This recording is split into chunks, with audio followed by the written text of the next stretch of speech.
Assalamualaikum warahmatullahi wabarakatuh. Waalaikumsalam warahmatullahi wabarakatuh. Yang saya hormati Pengawas TKSD Kecamatan Bawang Ibu Sulastri MPD. Yang saya hormati Ibu Kepala Sekolah SD 3 Wanadri. Yang saya hormati Bapak Ibu Guru dari SDN 3 Wanadri, SDN 2 Wanadri, SDN 4 Wanadri, dan SDN 1 Waturit. Puji syukur kehadirat Allah Subhanahu wa Ta'ala yang telah melimpahkan rahmat serta hidayahnya, juga memberikan kenikmatan kepada kita semua, sehingga pada hari ini kita diberi kesehatan dan bisa berkumpul di ruangan ini untuk menghadiri kegiatan diseminasi aksi nyata modul 1.4 tentang budaya positif. Sholawat serta salam marilah kita haturkan kepada Nabi Muhammad SAW yang senantiasa kita nantikan syafaatnya di hari yaumul akhir. Bapak Ibu yang saya hormati, saya mengucapkan banyak terima kasih atas kehadiran Bapak Ibu semua untuk menghadiri kegiatan diseminasi ini, di mana kegiatan ini adalah merupakan tugas saya sebagai calon guru penggerak. Ya, jadi saya sudah menyelesaikan modul 1, di mana modul 1 itu ada modul 1.1, 1.2, 1.3, dan 1.4. Dan di modul 1.4 ini ada materi budaya positif, dan kita diberi tugas untuk menyebarkan pemahaman tentang budaya positif ini kepada Bapak Ibu semua. Bapak Ibu di siang hari ini masih semangat ya untuk mengikuti kegiatan ini? Ya, untuk menambah semangatnya, coba Bapak Ibu tirukan ya. Kalau saya bilang seperti ini, salam guru bergerak, Bapak Ibu menjawab, guru bergerak Indonesia maju. Seperti itu, G? Salam guru bergerak. Guru bergerak Indonesia maju. Ya. Terima kasih Bapak Ibu, ternyata masih semangat sekali walaupun di siang hari ini panas sekali, masih semangat untuk mengikuti kegiatan diseminasi ini. Untuk kegiatan diseminasi ini materinya ada budaya positif, ada menyebarkan pemahaman dan pengalaman penerapan budaya positif, di mana konsep budaya positif ada perubahan paradigma belajar, kemudian disiplin positif, kebutuhan dasar manusia, motivasi perilaku manusia, posisi kontrol, keyakinan kelas, kemudian segitiga restitusi. Materi yang pertama tentang pembelajaran dengan paradigma baru.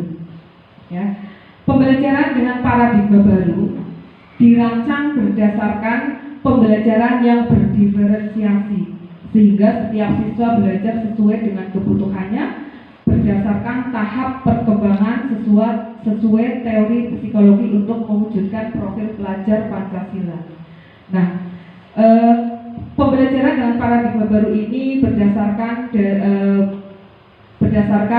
pemikiran dari Ki Hajar Dewantoro, yaitu pembelajaran berdiferensiasi, di mana kita sebagai pendidik itu berhamba pada anak. Maksudnya adalah pembelajaran berpusat pada murid, ya. Seperti yang kita ketahui bahwa kemampuan anak-anak kita ya itu kan berbeda-beda. Nah, disitulah kita harus memberikan pembelajaran yang sesuai dengan kebutuhan anak-anak. Nah, pendidikan akademik juga menurut Ki Hajar Dewantoro harus diimbangi dengan pendidikan budi pekerti. Nah, di mana pendidikan budi pekerti itu adalah tercermin dalam profil pelajar Pancasila.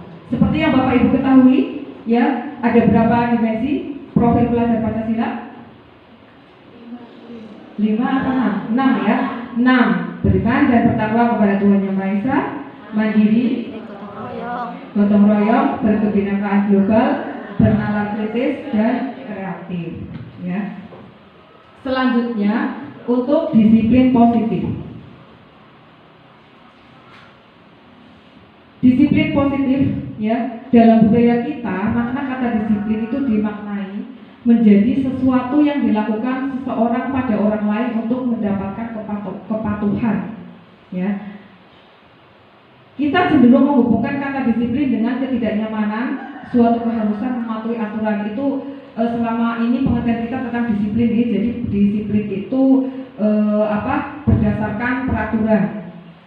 Kemudian sebagai pendidik, tujuan kita adalah menciptakan anak-anak yang memiliki disiplin diri, sehingga mereka bisa berperilaku dengan mengacu pada nilai-nilai kebajikan universal dan memiliki motivasi intrinsik bukan ekstrinsik. Motivasi intrinsik itu maksudnya adalah motivasi dari diri sendiri, ya.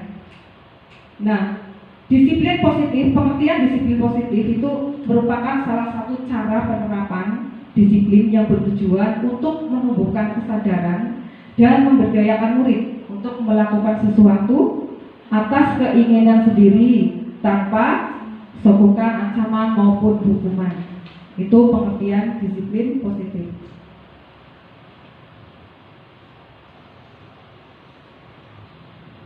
Nah, menurut para pakar pendidikan tentang pengertian disiplin positif, menurut Ki Hajar Dewantoro maupun Diana Gosen merupakan pakar pendidikan yang mengartikan disiplin itu sebagai bentuk kontrol diri, yaitu belajar untuk kontrol diri agar dapat mencapai suatu tujuan mulia.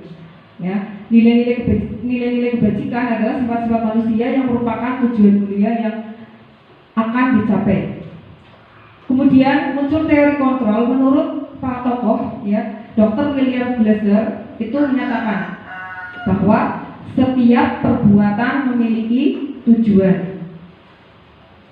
Kemudian Diana Gosen mengemukakan bahwa dengan mengaitkan nilai-nilai kebajikan yang diyakini seseorang, maka motivasi intrinsiknya akan terbangun, sehingga menggerakkan motivasi dari dalam untuk dapat mencapai tujuan mulia yang diinginkan. Nah, selama ini untuk disiplin yang kita terapkan itu kan berpedoman pada peraturan nih. Nah, peraturan itu berdasarkan dari stimulus respon, ya. Nah, kalau disiplin positif itu berdasarkan teori kontrol. Bapak Ibu bisa melihat perbedaan antara stimulus respon, ya, dengan teori kontrol. Contohnya stimulus respon, melihat bahwa realitas atau kebutuhan kita adalah sama. Sedangkan teori kontrol itu melihat bahwa realita atau kebutuhan kita itu berbeda. Stimulus respon, semua orang melihat hal yang sama. Nah, kalau teori kontrol, kita semua itu memiliki gambaran yang berbeda.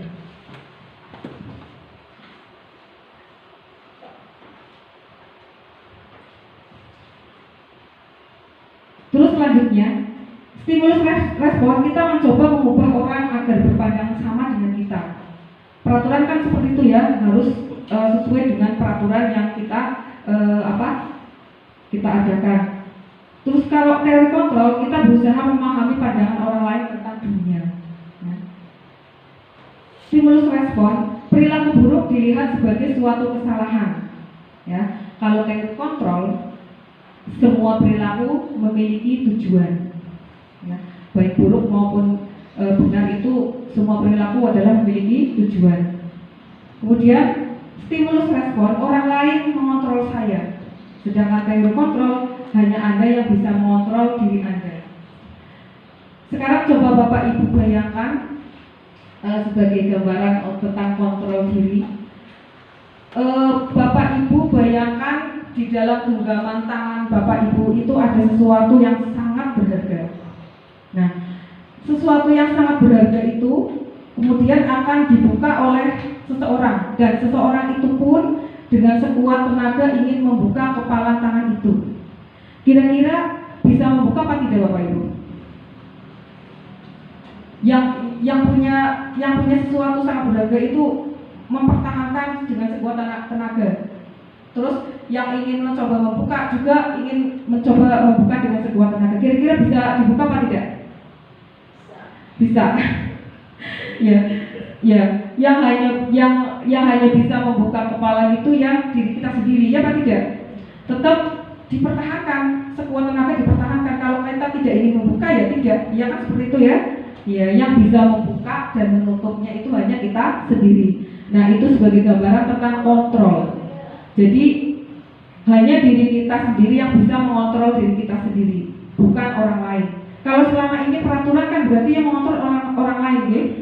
Ya, seperti itu pada gambarannya.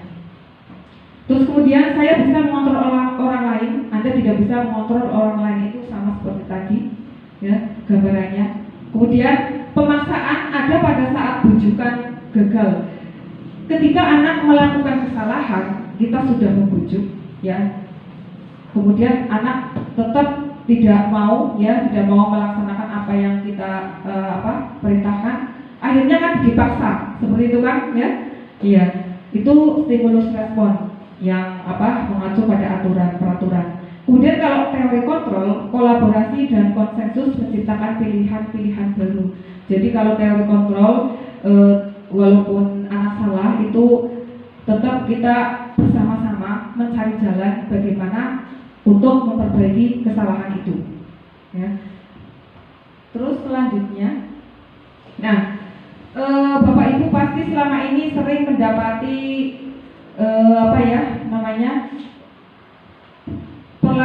tindakan-tindakan siswa yang melanggar disiplin, iya apa tidak?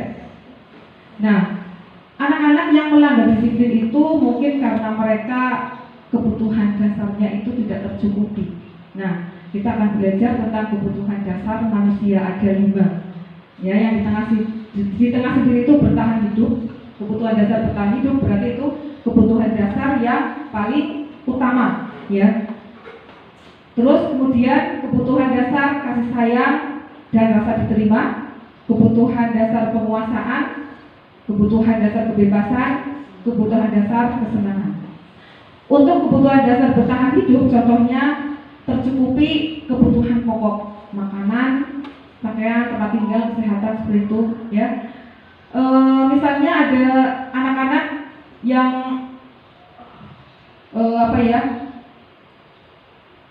mereka nakal, sering merebut makanan punya teman. Kira-kira kebutuhan dasar mana yang tidak tercukupi? Iya, kebutuhan dasar untuk bertahan hidup. Mungkin dia tidak tercukupi akan kebutuhan makanan maupun minumannya. Kemudian kebutuhan akan kasih sayang dan rasa diterima. Mungkin kita sering mendapati ada anak-anak yang senangnya itu pengen dekat sama kita, ya, minta perhatian sama kita, ya. Itu berarti kebutuhan dasar, iya, kasih sayangnya mungkin kurang tercukupi. Nah, kita sebagai pendidik yang harus mencukupinya, gitu ya, agar mereka bisa tercukupi kebutuhan dasarnya dan diharapkan untuk berperilaku yang baik. Kemudian kebutuhan akan penguasaan.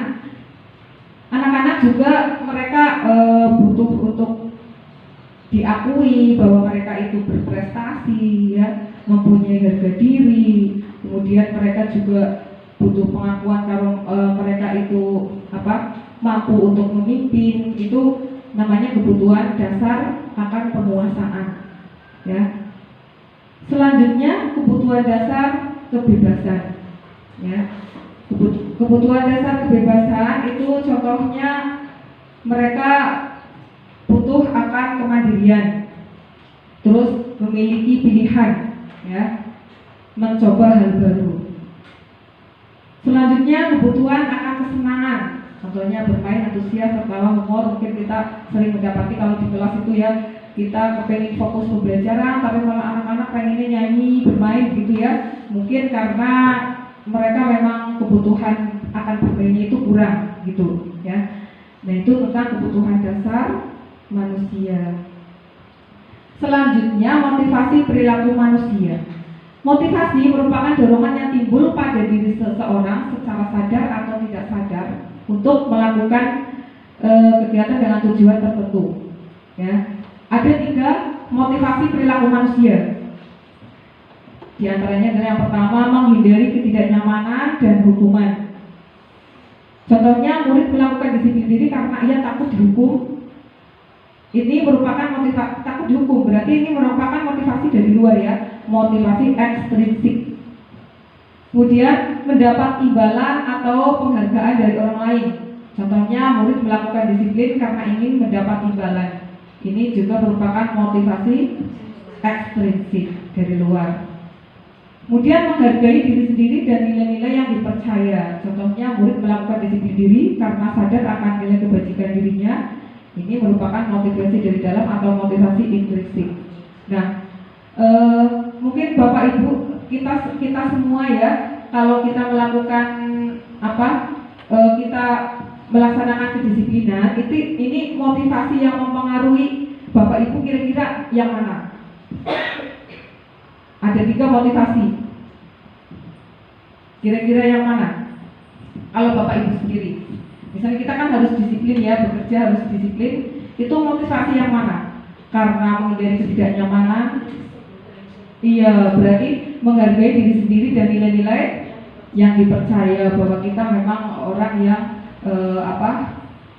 berdisiplin ya, mempunyai kesadaran disiplin diri. Nah, begitu juga harapan kita kepada anak-anak kita ya. Anak-anak kita bisa berdisiplin karena memang mereka sadar akan kedisiplinan, tidak dipengaruhi dengan motivasi dari luar, kepengen mendapat penghargaan atau menghindari hukuman, itu seperti itu.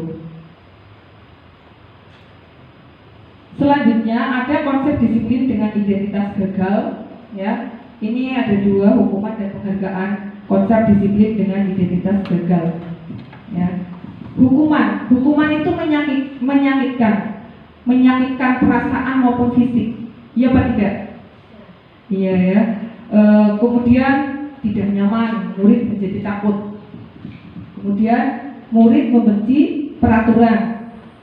Murid juga menyembunyikan kesalahan karena tidak mau dihukum, akhirnya mereka menyembunyikan kesalahan. Murid menjadi rendah diri, mengasingkan diri, mungkin merasa dipermalukan, akhirnya malah menjadi rendah diri gitu. Kemudian konsep disiplin dengan identitas gagal juga penghargaan ya. Mungkin kita sering melakukan motivasi dengan penghargaan, tapi sebenarnya ini adalah konsep disiplin dengan identitas gagal. Tidak efektif. Jadi dengan penghargaan itu tidak efektif dilakukan dalam jangka panjang. Kita memotivasi anak dengan memberikan penghargaan, terus kan tidak mungkin selamanya seperti itu ya. Nah, selama kita berhenti memberikan penghargaan, mungkin anak-anak itu kan akhirnya berhenti juga kedisiplinannya seperti itu. Terus merusak hubungan ya. Dengan penghargaan mungkin ada anak-anak yang tidak mendapat penghargaan, merasa iri, merasa marah, seperti itu ya. Nah, kemudian mematikan kreativitas. Nah, ini juga untuk anak-anak yang tidak mendapatkan penghargaan, bisa kreativitasnya terhenti. Dia berpikir, saya sudah berkreativitas tapi tidak dihargai, akhirnya saya berhenti saja. Seperti itu kan bisa ya. Mungkin juga seperti itu, mematikan kreativitas. Menghukum dengan sistem ranking. Nah, ini ranking juga termasuk hukuman. Karena apa? Bagi anak-anak yang rankingnya misalnya di bawah sendiri, kan dia merasa menjadi rendah diri atau menyalahkan diri sendiri. Bahkan kemungkinan juga ada yang tidak terima, pernah mendapati seperti itu ya Bapak Ibu.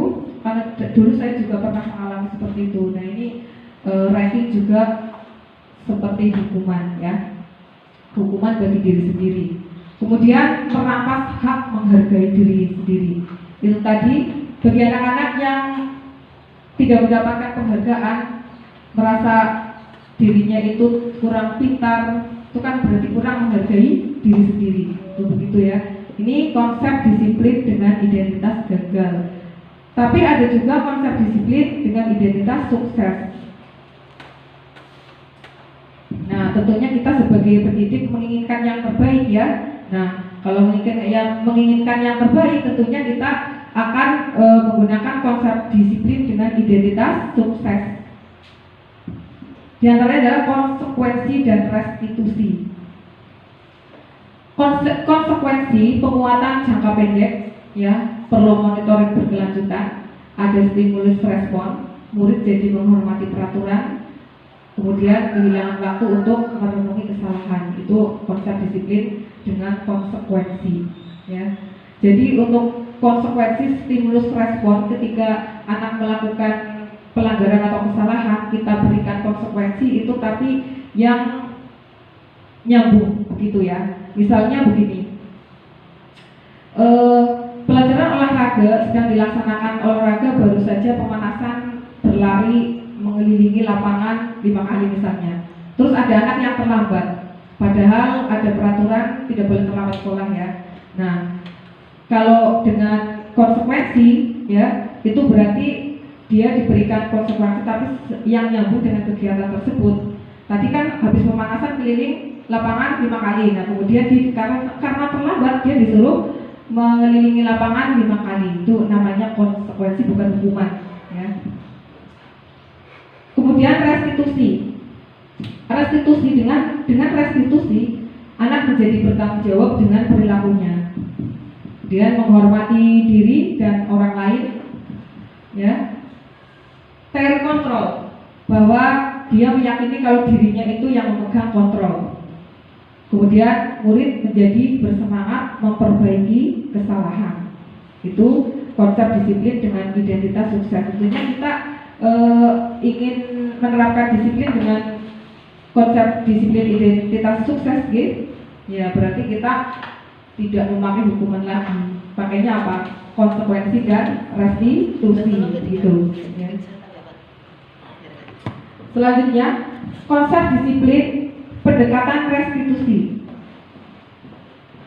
Pengertian restitusi adalah proses menciptakan kondisi bagi murid untuk memperbaiki kesalahan mereka sehingga mereka bisa kembali pada kelompok mereka dengan karakter yang lebih kuat. Ini menurut Gosen 2004. Ya. Nah, ciri-ciri restitusi bukan menebus kesalahan, tetapi belajar dari kesalahan. Menuntut anak untuk melihat diri sendiri yang lebih baik, mencari kebutuhan dasar yang mendasari tindakan, kemudian memperbaiki hubungan, merupakan tawaran, bukan paksaan, fokus pada karakter, bukan tindakan, kemudian menguatkan dan fokus pada solusi. Ini ciri-ciri restitusi. Selanjutnya, agar kita paham, kita melihat perbedaan antara hukuman, pemberian hukuman, konsekuensi, dan restitusi. Ini misalnya anak melakukan pelanggaran, membuang sampah sembarangan misalnya ya. Kalau dengan hukuman, ada anak yang melanggar peraturan, membuang sampah sembarangan. Hukuman, guru marah dan murid menjadi takut.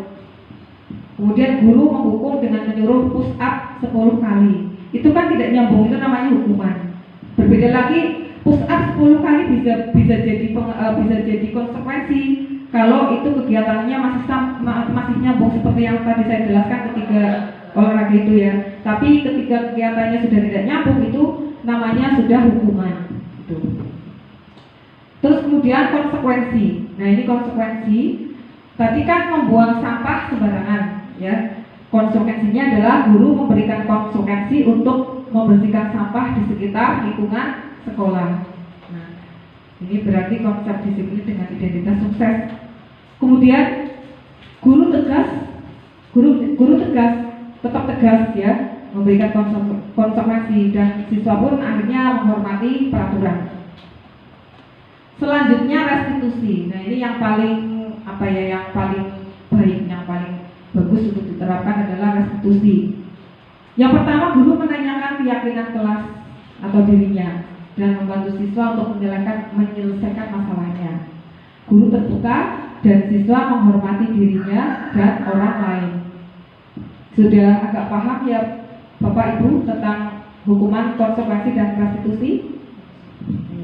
Selanjutnya, ada 5 posisi kontrol restitusi, yaitu menghukum, membuat rasa bersalah, teman, memantau, manajer. Nah, selama ini kalau kita mendapati pelanggaran anak-anak di sekolah, kira-kira Bapak Ibu itu menggunakan posisi kontrol yang mana? Mbak Linda mungkin?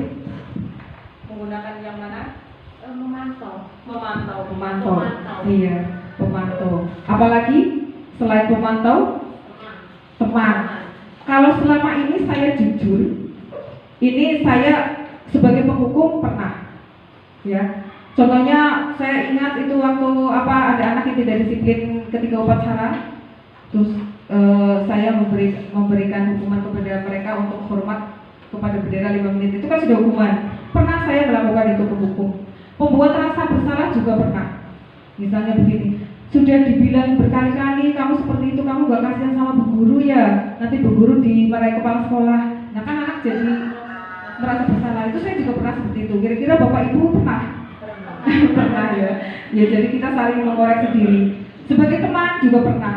Sebagai pemantau juga pernah. Ya.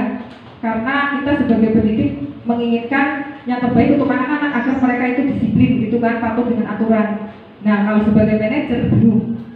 Sewaktu saya belum mengikuti pendidikan guru penggerak ini. Karena kalau manajer itu kan harus ada keyakinan kelas, dan saya mendapat pelajaran tentang keyakinan kelas ini ketika saya mengikuti pendidikan program guru penggerak. Nah, setelah saya mengikuti pendidikan ini, ketika saya mendapati beberapa anak yang melanggar disiplin, itu saya menerapkan posisi kontrol sebagai manajer. Selanjutnya, contoh penerapan 5 posisi kontrol. Kasusnya siswa terlambat mengikuti pelajaran misalnya. Kalau posisi kontrol penghukum, ya, guru akan bilang, patuhi aturan sekolah, lalu berlari keliling halaman 5 kali. Nah, ini sudah terlihat sekali sebagai penghukum. Ya, pasti anak menjadi takut kan? Jadi takut, menyakiti perasaan, menyakiti fisik juga ya. Mungkin dia menjadi kelelahan karena disuruh keliling atau kalau disuruh push up gitu. Kemudian membuat rasa bersalah. Guru akan bilang seperti ini, berapa kali ibu memberitahu kamu supaya datang tepat waktu, ibu kecewa sama kamu. Itu membuat rasa bersalah. Anak menjadi merasa bersalah seperti itu, ya. Terus kemudian kalau posisi kontrol sebagai teman, ini guru akan bilang seperti ini, ayolah yang disiplin, waktu yang disiplin waktu ya, agar ibu bangga sama kamu, gitu, ya. Itu sebagai teman. Berarti kalau teman itu masih kurang kuat, ya. Kemudian pemantau, kamu sudah melanggar, terus melanggar peraturan dan apa konsekuensinya? Itu sebagai pemantau, ya. Nah, kemudian kalau sebagai manajer, guru akan bilang seperti ini, apakah kamu tahu kesalahanmu? Bagaimana cara kamu memperbaiki kesalahan? Nah, berarti mencari solusi bersama-sama untuk memperbaiki kesalahan. Itu adalah posisi manajer.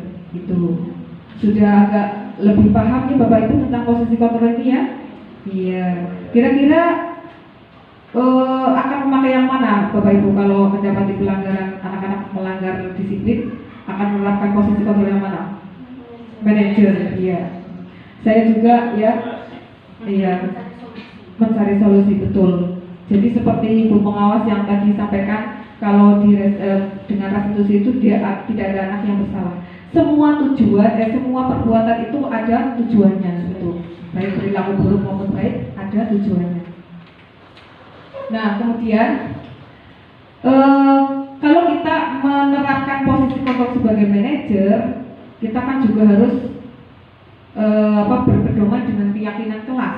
Nah, keyakinan kelas atau sekolah itu sebagai pondasi dan arah tujuan yang akan menjadi landasan dalam memecahkan konflik atau permasalahan di dalam sebuah sekolah atau kelas. Itu keyakinan kelas, ya.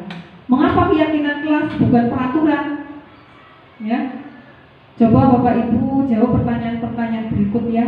Mengapa kita memiliki peraturan tentang penggunaan helm pada saat mengendarai kendaraan roda 2 atau motor? Mengapa? Untuk melindungi diri demi keselamatan, begitu kan ya? Terus, mengapa kita memiliki peraturan tentang penggunaan masker dan mencuci tangan setiap saat? Karena adanya COVID. Ya. Terus apalagi? Demi kesehatan, demi keselamatan juga, okay? Nah itu demi keselamatan, demi kesehatan, itu adalah nilai-nilai kebajikan, ya. Nilai-nilai kebajikan dan yang harus diyakini oleh diri kita sendiri. Nah, itu menjadi sebuah keyakinan. Nah, di kelas juga seperti itu ya. Jadi kita menggali nilai-nilai positif kemudian dijadikan sebuah keyakinan. Itu keyakinan kelas. Jadi bukan peraturan. Nah, kemudian bagaimana cara membentuk keyakinan kelas? Pembentukan keyakinan kelas itu bersifat lebih abstrak daripada peraturan, yang lebih rinci dan lebih konkret ya. Kemudian berupa pernyataan-pernyataan universal, dibuat dalam kalimat bentuk positif, tidak boleh dengan bentuk negatif. Kalau dulu kan dilarang membuang sampah sembarangan seperti itu ya, memakai kata dilarang atau jangan gitu. Itu kalau keyakinan kelas itu dengan menggunakan kalimat positif, membuang sampah di tempat sampah seperti itu misalnya.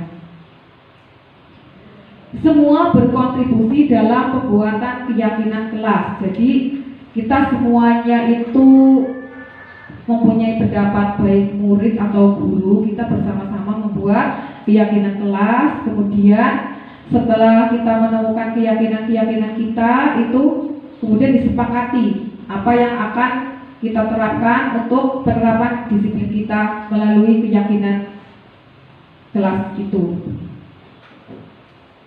Nah, ini pengalaman saya ketika membuat keyakinan kelas. Yang pertama itu bersama-sama dengan anak-anak merumuskan keyakinan. Jadi semua anak-anak itu memberikan pendapatnya. Kamu mempunyai keyakinan apa untuk kedisiplinan kamu di kelas kamu, begitu. Itu semuanya berpendapat. Nah, kemudian setelah mereka berpendapat, kemudian kita pilih yang paling baik, yang mana kemudian juga kita bersama-sama menyepakati antara guru dan murid tuh. Nah, kemudian setelah sepakat ya ditulis yang bagus, kemudian ditempelkan di kelas masing-masing. Itu pengalaman saya dalam membuat keyakinan kelas. Nah, selanjutnya, ketika kita menyelesaikan permasalahan anak-anak yang melanggar disiplin, itu kita akan menggunakan pendekatan restitusi ya. Nah, ada langkah-langkah pendekatan restitusi yang dinamakan segitiga restitusi ya. Yang pertama adalah menstabilkan identitas dulu ya. Ketika anak salah itu tidak langsung kita langsung ngomong kamu salahnya apa terus konsekuensinya apa, itu tidak, tapi distabilkan dulu identitas. Misalnya dengan kata-kata seperti ini: setiap orang pasti pernah melakukan kesalahan. Tidak apa-apa, setiap orang pasti pernah melakukan kesalahan, begitu ya. Kamu bukan satu-satunya yang pernah melakukan ini, tuh. Kan murid jadi tidak takut, ya kan? Kalau mereka sudah melakukan kesalahan tapi dipanggil sama gurunya, kemudian ditanya seperti itu dengan lemah lembut, kira-kira murid jadi takut apa tidak? Tidak ya, tidak, malah dia akhirnya menjadi terbuka, ya kan? Nah, setelah menstabilkan identitas, kemudian validasi tindakan yang salah.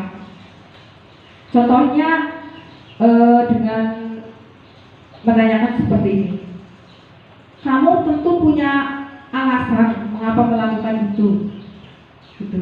Terus atau adakah cara yang lebih efektif untuk mendapatkan apa yang kamu butuhkan, gitu ya.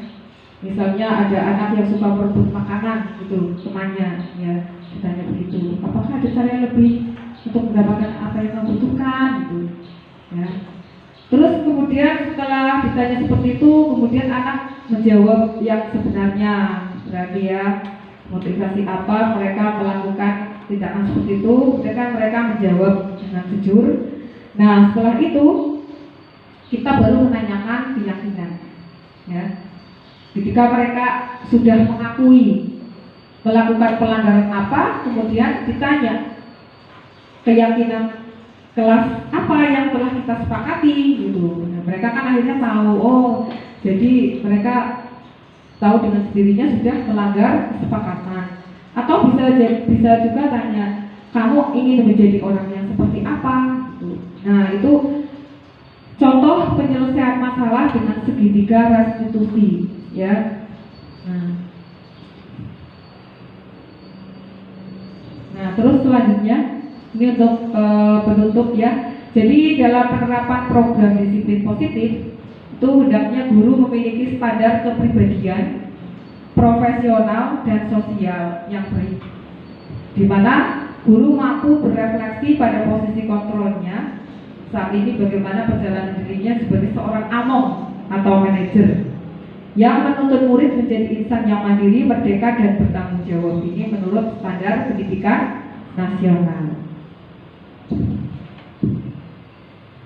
Nah, selanjutnya saya akan memperlihatkan kepada Bapak Ibu contoh penerapan segitiga restitusi. Jadi ini kemarin saya diberi tugas untuk praktek penerapan segitiga restitusi.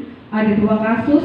Saya mengambil contoh kasus 1 itu membuang sampah sembarangan, dan contoh kasus 2 itu terlambat mengikuti pelajaran. Mari kita simak bersama-sama ya Bapak Ibu.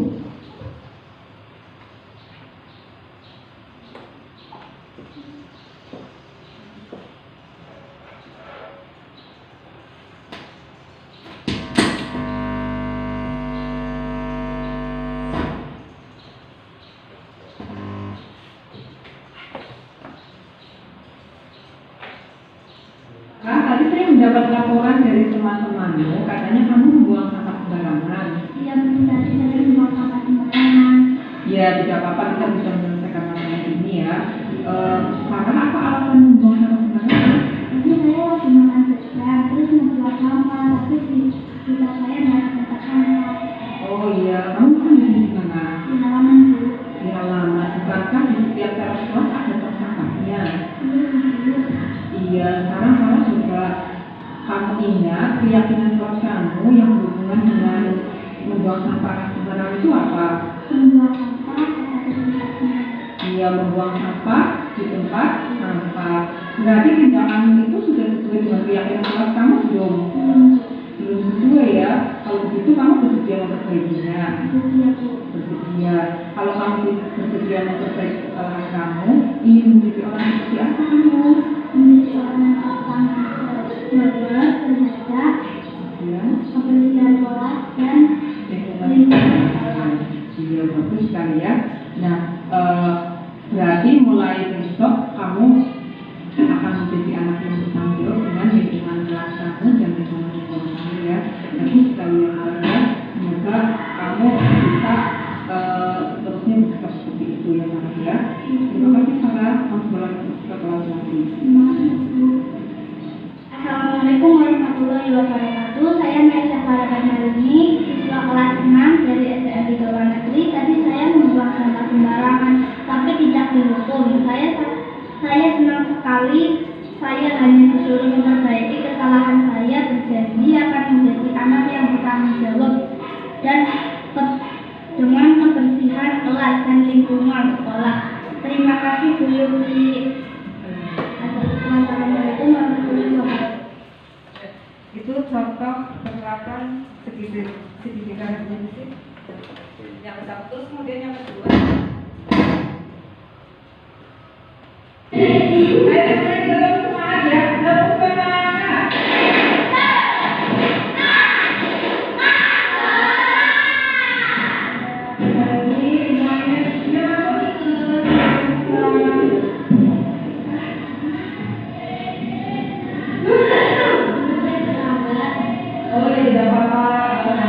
Kalian boleh duduk mengikuti pelajaran, tapi nanti kalau sudah selesai mengikuti pelajaran, kalian ikut duduk ya.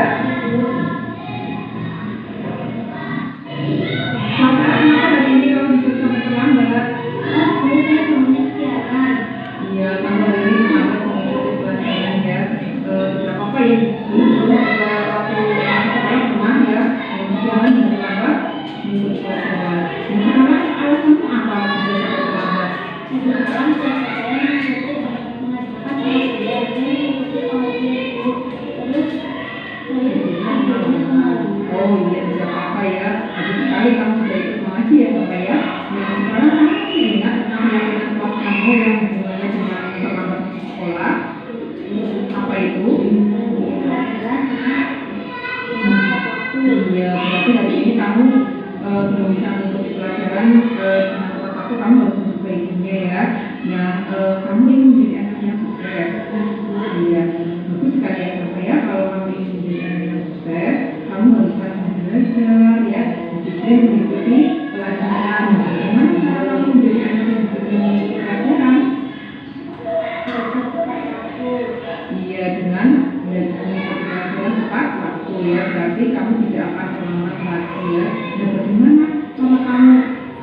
tidak terlambat ke sekolah?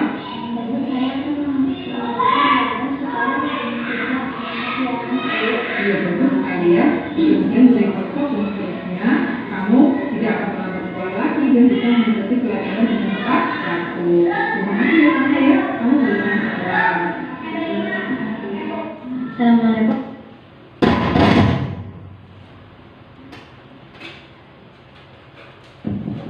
Ya, kira-kira seperti itu ya Bapak Ibu. Contoh penerapan segitiga restitusi ketika kita mendapati anak-anak yang melanggar disiplin, kita menyelesaikannya dengan segitiga restitusi. Kira-kira bagaimana Bapak Ibu?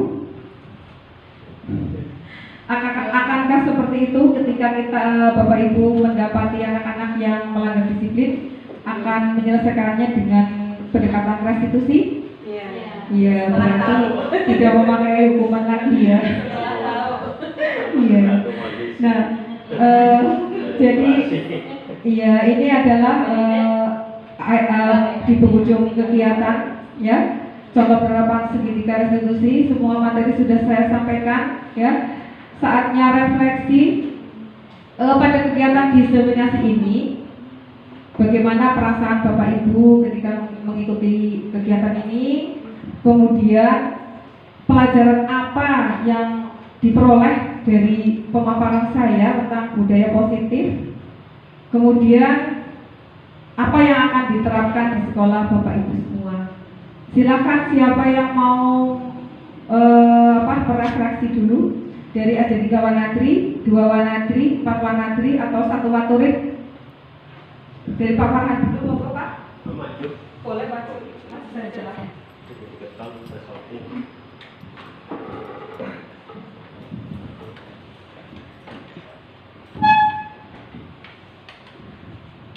Assalamualaikum warahmatullahi wabarakatuh.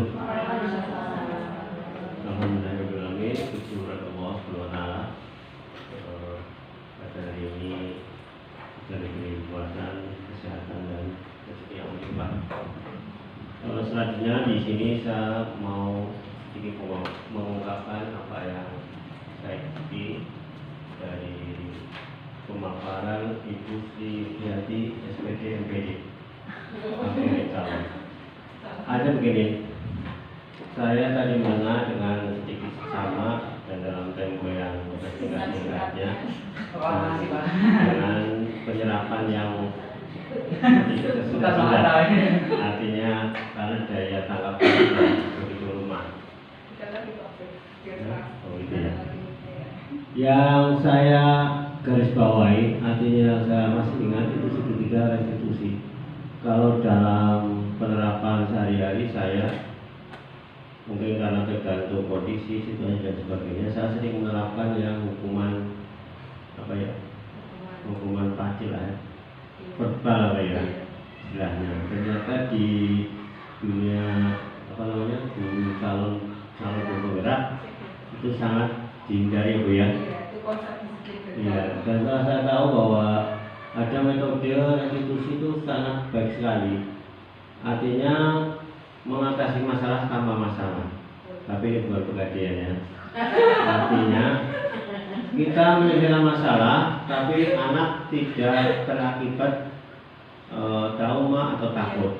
Jadi anak dengan kesadarannya tinggi, dia akan melakukan perbaikan kesalahan yang telah dilakukan. Ini bagus sekali. Tapi pertanyaan saya masih melakukan itu dalam kondisi apapun masih bisa teratasi ya Bu. Artinya karakter anak-anak di SD Wanadri 3 dengan Wanadri 2 beda. Sebagai contoh misalnya kita pernah pengalaman ulang matematik itu ya, karena agak sulit. Saya bertanya seperti ini gimana cara mengerjakannya? Malah Pak Guru nanya, Pak Guru bertanya. Karena itu lagi tinggi. Sama Pak, juga sama gitu. Iya, kebetulan saya kan nggak suka kata itu. Itu kan berawal dari yang kurang bertanggung jawab. Iya. Nah ini saya bisa mohon penjelasan nanti ya Bu ya. Ada dalam kondisi seperti apa semua kondisi bisa kasih dengan restitusi. Karena ini ilmu baru Bu Yuri. Tapi semoga dengan pembelajaran siang hari ini saya bisa berpikir positif dan berpikir bagaimana caranya mengatasi dengan cara yang halus dan berhasil. Demikian, terima kasih. Assalamualaikum warahmatullahi wabarakatuh. Waalaikumsalam warahmatullahi wabarakatuh. Terima kasih Pak Farhan. Ya, Pak Farhan ternyata tertarik sekali dengan penerapan segitiga restitusi, tapi masih ragu-ragu mungkin ya. Ya, jadi kita kan sedang menghindari kepengen yang terbaik ya. Tadi sudah dijelaskan bahwa hukuman dan penghargaan itu konsep identitas gagal. Nah, kita kan kepengennya yang konsep identitas sukses begitu ya. Jadi untuk penerapan segitiga restitusi ya, ini untuk permasalahan semuanya.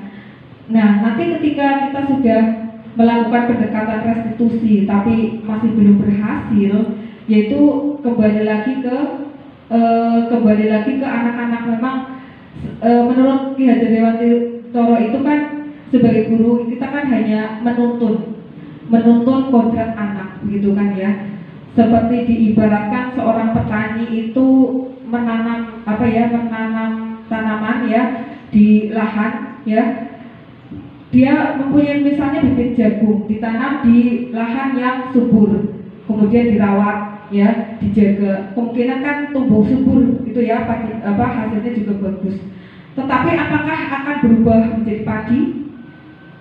Tidak mungkin kan, karena memang kodratnya tanaman jagung itu seperti itu. Jadi walaupun kita sudah melakukan pendekatan restitusi tapi belum berhasil, itu kita kembalikan lagi ke mereka. Memang kita hanya bisa menuntun kodrat mereka ya. Kalau kodratnya mereka itu buruk, kita sebagai pendidik itu hanya menyamarkan yang buruk itu agar menjadi lebih baik begitu. Tapi kan kita tidak bisa memaksa merubahnya begitu ya Pak Farhan. Satu lagi Bu. Iya.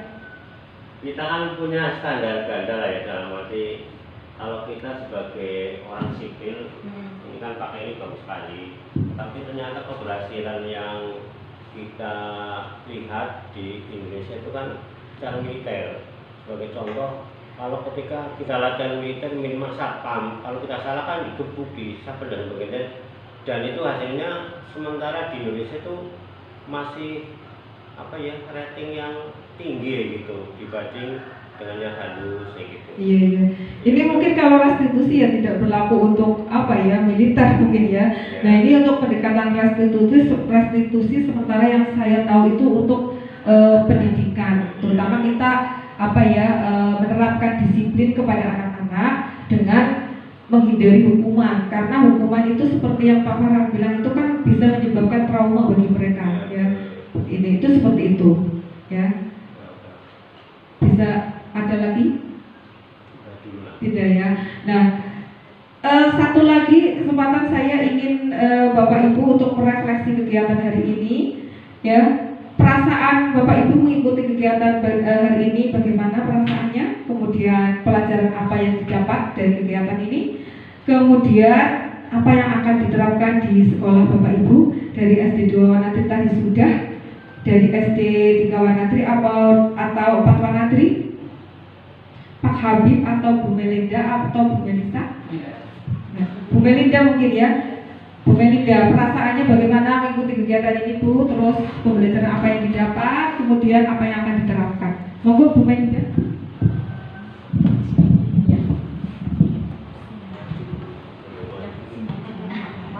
Yang dekat Bu, biar. Iya.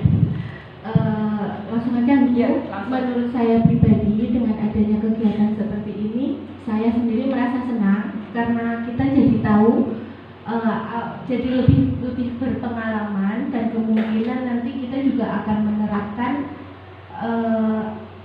penerapan segitiga restitusi ini di sekolah kita nantinya. Ya, seperti itu. Ya. Terima kasih Bu Melinda ya atas refleksinya, bagus sekali. Untuk Bapak Ibu guru semuanya mungkin seperti Bu Melinda ya. Ya, alhamdulillah merasa senang dengan kegiatan ini dan akan menerapkan segitiga restitusi ketika kita mendapati pelanggaran anak-anak untuk kedisiplinannya itu ya. Nah, Bapak Ibu, sampailah pada akhir kegiatan ya. Semoga apa yang saya paparkan bisa bermanfaat untuk Bapak Ibu, dan apabila dalam saya menyampaikan materi ini masih banyak kekurangan maupun kesalahan ya, saya mohon maaf yang sebesar-besarnya. Saya akhiri, billahi taufiq wal hidayah. Wassalamualaikum warahmatullahi wabarakatuh.